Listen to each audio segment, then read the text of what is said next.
Supreme penalty. No, don't send me out there. I don't want to go. Get along, you. Move.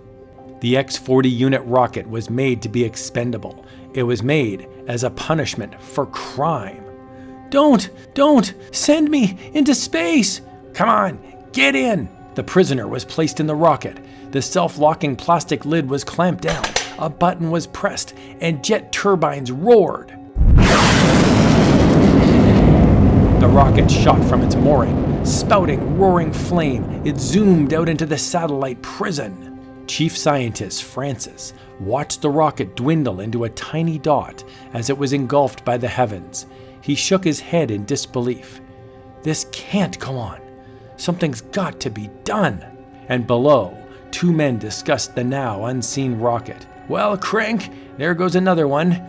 He'll never return. No pity, he was a criminal and must be punished. I've indicated that another rocket be readied. And yet, I'm sorry for these men.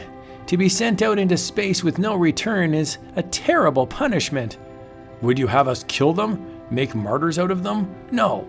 I'm the trial judge, and it's my duty to punish criminals. Trial Judge Crank felt no qualms about sentencing a man to prison in space. His court was the scene of his action. No, not up there! Silence! You are guilty! So, another X-40 unit rocket was readied and bolted into space. The fools! The blind fools! The satellites are hampering space travel.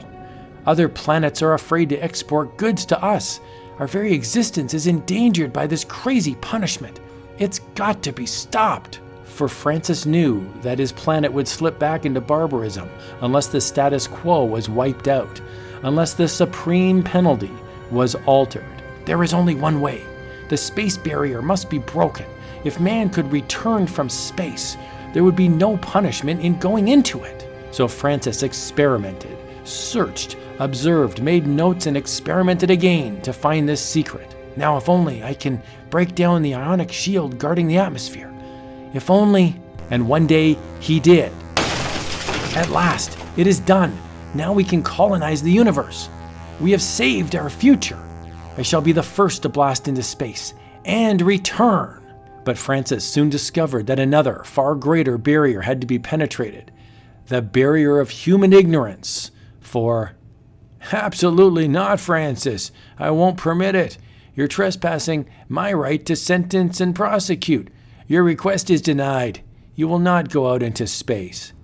Then I shall appeal to a higher court. He did appeal, but appeal overruled and set aside. You cannot disregard our laws, Francis. Decision must rest with the High Council and not with us. Then I will address the High Council if I must, and at the Supreme Court of the High Council afterwards. We cannot condone or grant what you wish, Francis. The barrier was placed upon us from a higher power. It is our heritage to obey its limitations. Your theories must therefore be refused. You're committing a grave error. Don't you see that? But no, I won't waste my breath trying to convince you again. So Francis shut himself up away from the blind and foolish authorities to be alone with his thoughts. The barrier is nothing but a physical phenomenon that can be eliminated through science.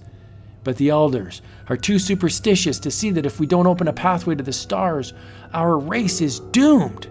What do they know of dreams and destinies, of star quests and colonization? All they care about are their criminal laws.